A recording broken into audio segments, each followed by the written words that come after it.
The massive doors of the Galactic Council chamber slammed shut with a sound that made every alien delegate jump.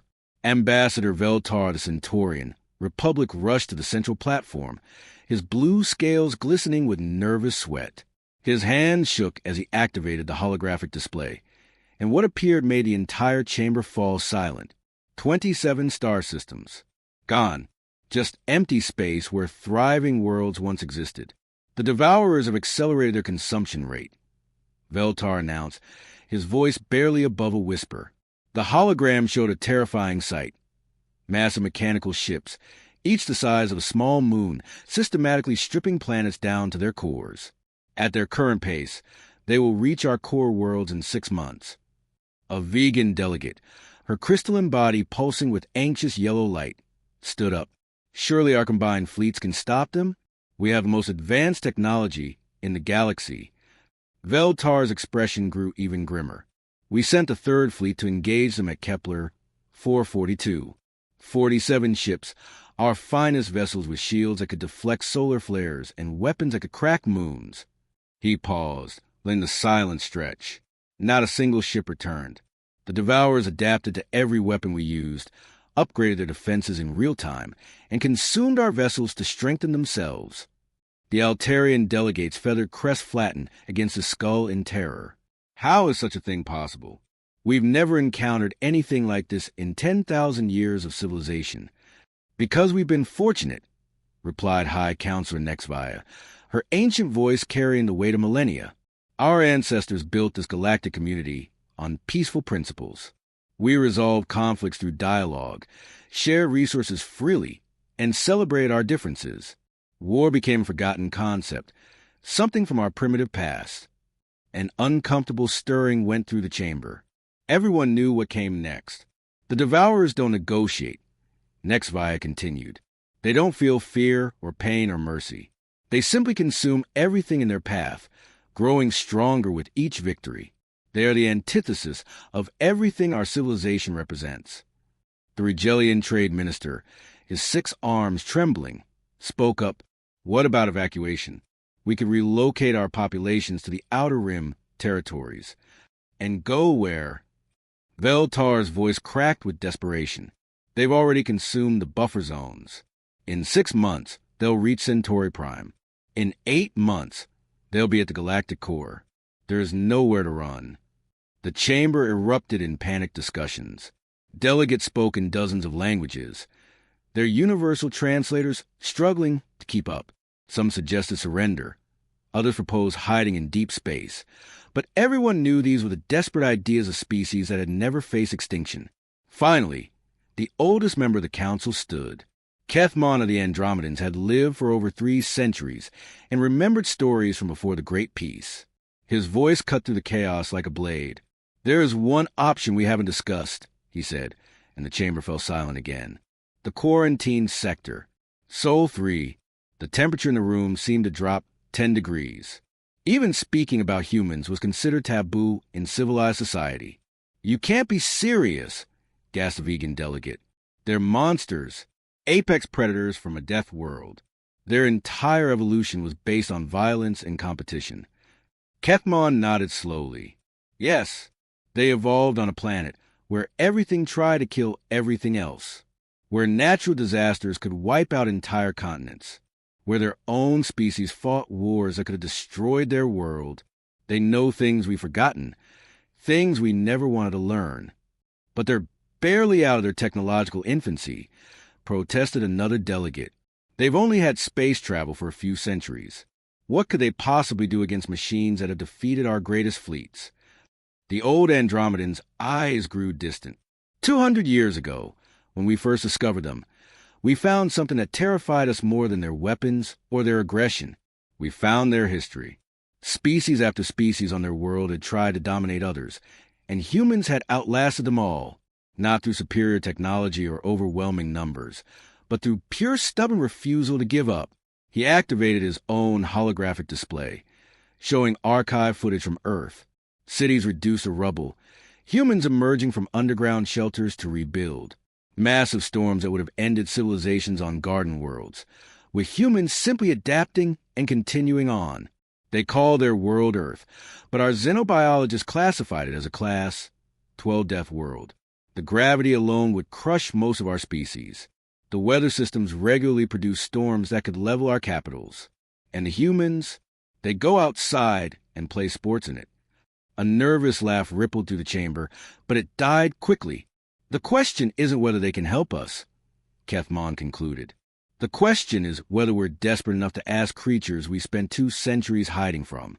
Are we ready to invite predators into a galaxy of prey? High Counselor Nexvia looked around the chamber at faces filled with terror and uncertainty. Outside, another star system was probably going dark. She made a decision that would change everything. Captain James Mitchell was enjoying his morning coffee when the proximity alarm started screaming. He nearly choked on the hot liquid as he rushed to the bridge of the TDS Horizon, humanity's most advanced patrol ship station at the edge of the Sol System's defensive grid. Report. Mitchell barked as he slid into his command chair, still holding his coffee mug. Lieutenant Rebecca Stone looked up from her console, her face pale with disbelief.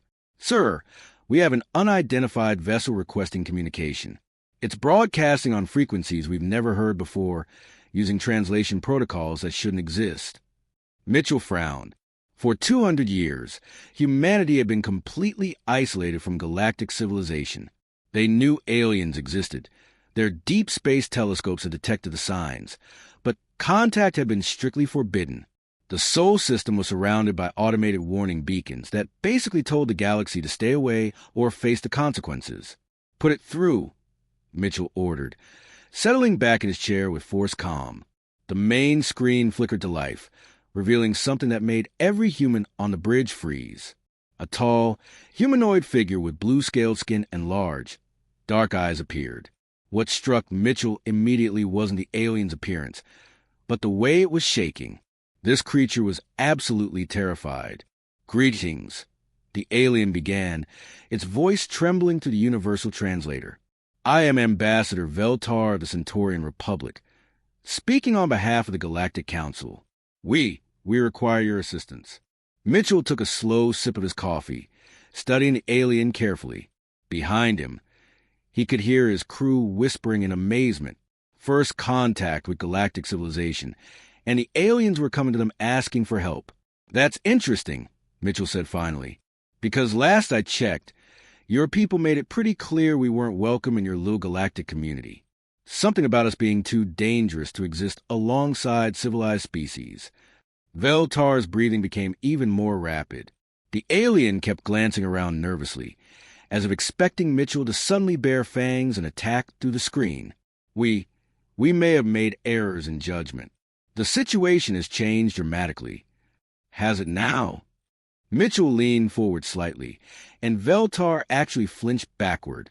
What kind of situation could possibly make you desperate enough to contact the scary humans you've been hiding from for 2 centuries? The ambassador's composure cracked completely. They're called the Devourers, machine intelligences that consume entire star systems. 27 worlds have already fallen, and our projections indicate complete galactic extinction within the year. Our fleets cannot stop them. Our technology cannot adapt fast enough. We are facing annihilation. Commander David Parker, Mitchell's second-in-command, stepped forward. And you think we can help because you survived your death world, Veltar whispered. Because your species understands warfare in ways we never learned. Because when faced with extinction, humans fight back instead of simply accepting fate. Mitchell exchanged glances with his crew. They'd all grown up hearing stories about how the galaxy viewed humanity as monsters, as apex predators, as creatures too violent to be trusted. Now those same aliens were admitting they needed exactly those qualities. You want us to fight your war for you, Mitchell stated flatly. We want you to teach us how to fight, Veltar corrected desperately. We don't understand concepts like strategic sacrifice or acceptable losses. When our ships are destroyed, our crews surrender rather than fight to the death. We retreat when victory is uncertain. These behaviors make sense for civilized beings, but they guarantee defeat against an enemy that feels nothing and learns from everything. Lieutenant Stone pulled up tactical displays, showing human military doctrine. Even the basic concepts would probably horrify these peaceful aliens. Humanity had spent millennia perfecting the art of war, from ancient battlefield tactics to modern space combat strategies. What exactly are you offering in return? Mitchell asked, because helping you means breaking 2 centuries of isolation. It means our people will be exposed to a galaxy that considers us dangerous predators. Veltar straightened slightly, trying to summon some diplomatic authority, despite his obvious terror. Full galactic citizenship, access to our scientific databases, trade rights with thousands of worlds, representation on the Galactic Council, and... Mitchell prompted, sensing there was more. The alien's voice dropped to barely above a whisper. Protection from those who still view your species as a threat. There will be resistance to accepting humans into galactic society. Some species would prefer extinction to coexistence with predators. Mitchell stood up slowly, noting how Veltar's entire body tensed at the movement.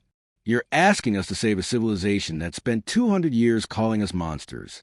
You're asking us to risk our people's lives for aliens who've never even tried to understand us. Yes, Veltar admitted simply. The bridge fell silent, except for the quiet hum of ship systems. Mitchell walked to the viewport, staring out at the stars that had been humanity's prison for so long. I'll need to discuss this with Earth Command, he said finally. But Ambassador, you might want to prepare your people for what they're asking for. Because if humans enter this war, we'll fight it our way. Veltar nodded, understanding dawning in his large eyes. We know. That's exactly what terrifies us. Admiral William Hayes stood in the secure briefing room deep beneath Geneva, studying the faces of Earth's most powerful leaders. The emergency session of the Terran Defense Council had been called just 6 hours after Captain Mitchell's contact with the aliens, and the room buzzed with tension you could cut with a knife. Let me make sure I understand this correctly, said Secretary of Defense Margaret Wells, tapping her stylus against a metal table. The same aliens who kept us locked up like dangerous animals for 200 years now want us to save their entire civilization. That's about the size of it, Hayes confirmed, pulling up holographic displays of the Devourer threat. The images were disturbing even to human eyes, massive mechanical entities stripping planets bare, leaving nothing but empty space where thriving worlds once existed. President Richard Cole leaned back in his chair, studying the data. What's our assessment of their military capabilities? General Patricia Anderson, head of strategic intelligence, stood to address the room. Honestly, they're like children playing with nuclear weapons. Their technology is incredibly advanced. Energy shields, faster than light travel, matter conversion. But they have no concept of military strategy. Their idea of warfare is sending ships in neat formations and hoping superior technology wins the day. Which obviously isn't working, muttered Defense Minister Robertson, scrolling through reports of destroyed alien fleets. Hayes nodded grimly. The aliens sent their 3rd fleet to engage the Devourers, 47 ships with firepower that could glass continents. The machines adapted to every weapon, learned from every tactic, and consumed the entire fleet. Not one ship escaped. And they think we could do better? Wells asked skeptically. They think we understand something they don't, Hayes replied. The willingness to accept casualties for strategic advantage. The ability to make impossible choices under pressure. The concept that sometimes you have to sacrifice the few to save the many. The room fell quiet as everyone absorbed the implications. These weren't concepts that came naturally to any species. They were learned through millennia of survival on a world that constantly tried to kill its inhabitants. Director of Colonial Affairs Helen Wright spoke up. What are they offering in return? It better be substantial if they want us to break 2 centuries of isolation. Hayes activated another display showing the alien proposals. Full galactic citizenship for all humans. Unrestricted access to their scientific databases. We're talking about technologies that could revolutionize everything from medicine to energy production. Trade rights with over 3,000 worlds. And representation on the Galactic Council. That's actually not bad, admitted economic advisor Thomas Blake. We've been stuck in this solar system for generations. Our population is pushing the limits of what Earth and the colonies can support. There's more, Hayes continued. They're also offering territorial concessions. Entire star systems currently under Council control will be transferred to human administration. Essentially, they're offering us an empire. President Cole raised an eyebrow. What's the catch? There's always a catch. The catch is that half the galaxy still considers us monsters, General Anderson replied bluntly. Ambassador Veltar admitted there will be resistance to integrating humans into galactic society. Some species would literally prefer extinction to sharing space with apex predators. So we'd be walking into a potential civil war even if we went against these devourers. Wells observed. Hayes nodded. Our xenopsychology teams have been analyzing the alien communications. Most galactic species evolved on what they call garden worlds, planets with stable climates, abundant resources, and minimal natural threats. They've never had to develop the survival instincts we take for granted. Show them the comparison data, requested Dr. Amanda Foster, the Council's chief scientist. The display shifted to show evolutionary charts. Earth appeared as a red warning zone labeled Class 12 Deathworld, while the alien homeworlds were marked in peaceful greens and blues. Earth ranks in the top 5 most dangerous inhabited worlds ever discovered, Dr. Foster explained. Our gravity would crush most alien species. Our weather patterns include storms that regularly produce more energy than their entire planetary power grids. And that's before we factor in earthquakes, volcanoes, tsunamis, and the fact that nearly every other species on our planet evolved to kill something. Which explains why they're terrified of us, Cole mused. And why they need us, Hayes added. The devourers are pure logic. They adapt and optimize with mechanical precision. But humans, we're chaos incarnate. We make decisions based on gut instinct. We take risks that would paralyze a logical mind, and we keep fighting even when the odds are impossible. General Anderson pulled up tactical assessments. I've been reviewing our military capabilities versus what we know about the devourers. Conventional tactics won't work. They learn too fast.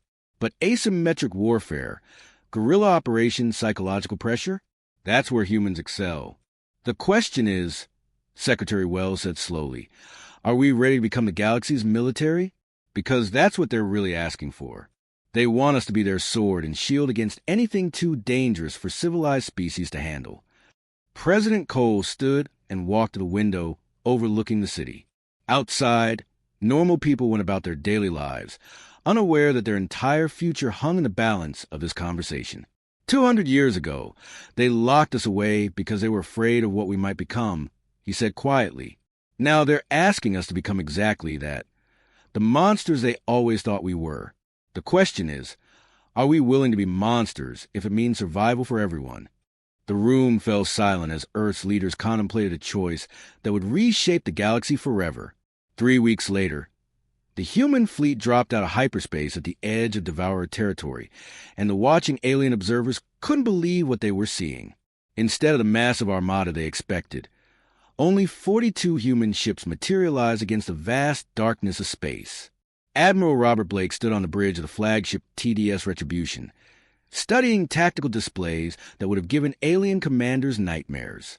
His fleet was outnumbered 50-1 by the Devourer swarm, facing machines that had already consumed the combined might of galactic civilization. Sir, we're receiving frantic communications from the Council Observation Fleet, reported Communications Officer Lisa Wright. They're asking if this is our entire force. Blake chuckled grimly. Tell them this is exactly what we need.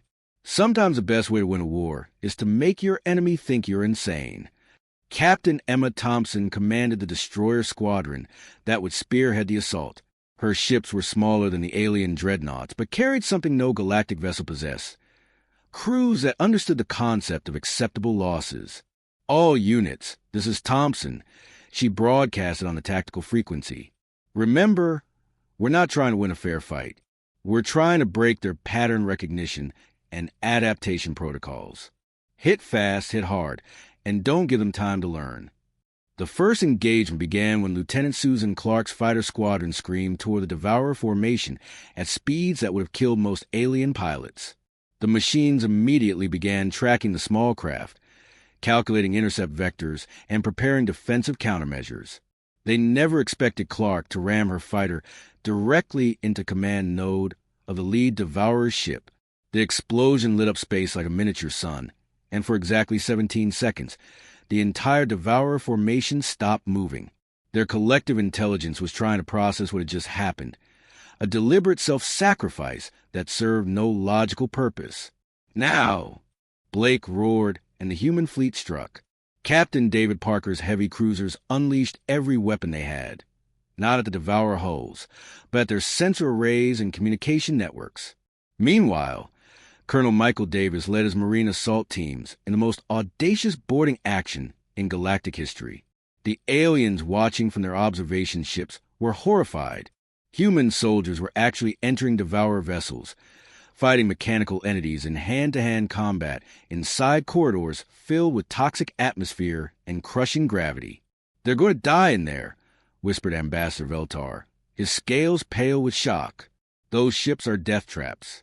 No organic being can survive in that environment." But the humans weren't trying to survive. They were trying to buy time. Sergeant Thomas Wright's squad fought their way to the Devourer's central processing core, knowing full well they wouldn't make it out alive. Their goal wasn't escape. It was to plant electromagnetic pulse charges that would disrupt the machine's adaptive learning for precious minutes. The Devourers began adapting to human weapons, just as they had with alien technology. But every time they modified their defenses, the humans switched tactics entirely. When energy weapons became useless, they switched to kinetic rounds. When shields adapted to projectiles, they used explosives. When the machines learned to counter explosives, the humans started using their ships as guided missiles. Commander Rebecca Stone's engineering teams had spent weeks preparing for this moment. They'd rigged every human vessel with overload charges that could turn their fusion reactors into devastating weapons. It went against every safety protocol ever written, but humans had always been willing to break their own rules when survival was at stake. "Stone to all ships," she announced over Fleet Communication Network. "Initiate Protocol Omega on my mark. All non-essential personnel to escape pods." The alien observers couldn't understand what they were seeing. The humans were deliberately destroying their own ships, turning their entire fleet into a massive suicide weapon aimed at the Devourer swarm. Captain Thompson's destroyer was the first to go. She manually overrode the reactor safeties and aimed her ship at the largest Devourer vessel. "Tell my family I died doing something that mattered," she said quietly, then cut the communication channel. The explosion that followed vaporized 3 Devourer ships and critically damaged a dozen more. But more importantly, it created a cascade failure in their collective learning network. The machines couldn't adapt to tactics that made no logical sense. Admiral Blake watched as ship after ship of his fleet made the ultimate sacrifice. Each explosion took out multiple Devourer vessels, but the cost in human lives was staggering. On any alien world, such losses would have triggered an immediate surrender. Instead, the humans fought harder. "Sir," reported Lieutenant Colonel Janet Hayes, a Marine still fighting inside enemy vessels, "we've identified what looks like their Central Command intelligence. It's heavily shielded, but if we can get close enough..." Blake understood immediately. "How many people?" "Everyone's still alive on the boarding team, sir. About 200 Marines." Blake closed his eyes for a moment, then opened them with steel resolve. "Do it." The final assault was led by Colonel Davis himself, fighting through corridors filled with defensive systems that could have stopped an entire alien army. His people fell one by one, buying each other precious seconds to advance toward their target. When Davis reached the central core, only 12 Marines remained alive. They planted every explosive they had and activated the timer with 30 seconds to spare. The explosion that followed didn't just destroy the Devourer command ship. It sent a shock wave through their entire collective consciousness that would take them hours to recover from, hours the humans didn't intend to give them. 6 months after the final Devourer ship had been reduced to scrap metal, the galaxy was still trying to understand what had happened. The human victory hadn't just saved galactic civilization. It had fundamentally changed everything about how the universe worked.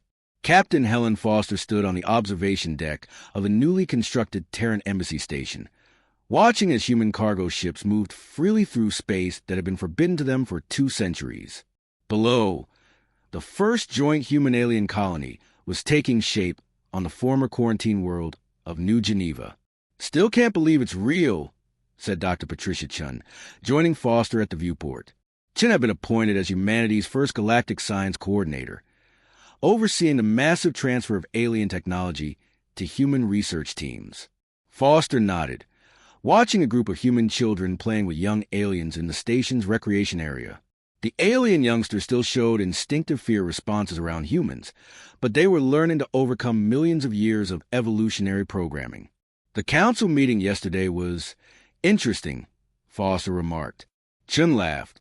I heard Ambassador Wright had the entire Centaurian delegation hiding under their desks just by raising her voice during the trade negotiations. The integration hadn't been smooth.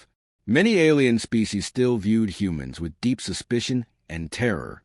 3 entire star systems had tried to secede from the Galactic Council rather than accept human membership. But the cold reality of the Devourer threat had made resistance pointless. Everyone now understood that sometimes monsters were exactly what you needed to survive. General Timothy Blake, brother of the late Admiral Robert Blake, who had sacrificed himself in the final battle, was establishing the new Galactic Defense Initiative. His offices were located in what used to be the Council's diplomatic wing, a symbolic change that hadn't gone unnoticed. The Altarians are requesting military advisors, reported Colonel Jennifer Stone, Blake's second-in-command. Apparently, their home system detected unknown signals from the galactic rim. They want human assistance in investigating. Blake studied the request with interest. Unknown signals was becoming code for something that might fight back, and alien species had learned that humans were uniquely qualified to handle such situations. Send the 3rd Marine Battalion, Blake decided, and include some of our xenobiologists. If there's another aggressive species out there, we need to understand their psychology before we engage. The transformation of galactic society was happening at breakneck speed. Human engineering teams were retrofitting alien warships with defensive systems that actually made sense. Human military academies were training alien officers in concepts like strategic thinking and tactical sacrifice. Human diplomats were negotiating treaties that included provisions for warfare, something that had never existed in galactic law. Ambassador Catherine Wright sat in her new office within the Galactic Council chambers, reviewing the latest reports from human colonies. The population explosion was staggering. With access to hundreds of habitable worlds, humanity was expanding faster than any species in galactic history. Ma'am, her aide announced, Ambassador Veltar is here for your scheduled meeting. Wright smiled. The Centaurian diplomat had been one of the first aliens to overcome his instinctive fear of humans. He'd even learned to maintain eye contact during conversations, though he still couldn't suppress the occasional nervous twitch. Ambassador Wright. Veltar greeted her, settling into the specially designed chair that accommodated his different physiology. I have the final reports on the Devourer debris analysis.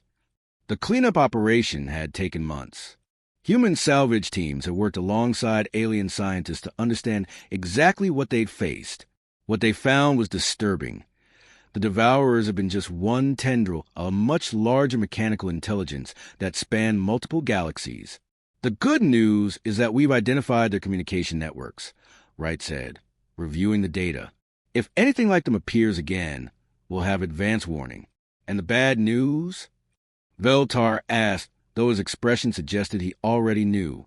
The bad news is that they weren't the only threat out there. Our deep space monitors are detecting similar signatures in at least 6 other galactic clusters. The universe is apparently full of things that want to consume civilized life. Veltar's scales rippled with nervous energy. Then it's fortunate we have humans to deal with them. Wright leaned back in her chair, considering the weight of that statement. Humanity had gone from galactic pariahs to the universe's designated monster hunters in less than a year. It was a responsibility that came with enormous power and equally enormous risks.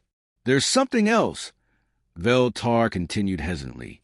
The Andromedan colonies have reported contact with what they're calling the Silence, entire star systems where all communication has simply stopped.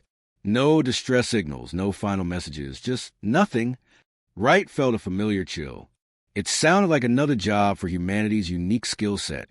I'll alert General Blake, she said. How many ships are we talking about for the investigation? The Andromedans are requesting a full human battle group. They're concerned that whatever caused the silence might not respond well to first contact. Wright almost smiled at the diplomatic language. What Veltar meant was that the aliens were terrified of investigating something potentially hostile, so they wanted humans to do it for them. "Consider it done," Wright replied. "After all, that's what we're here for now."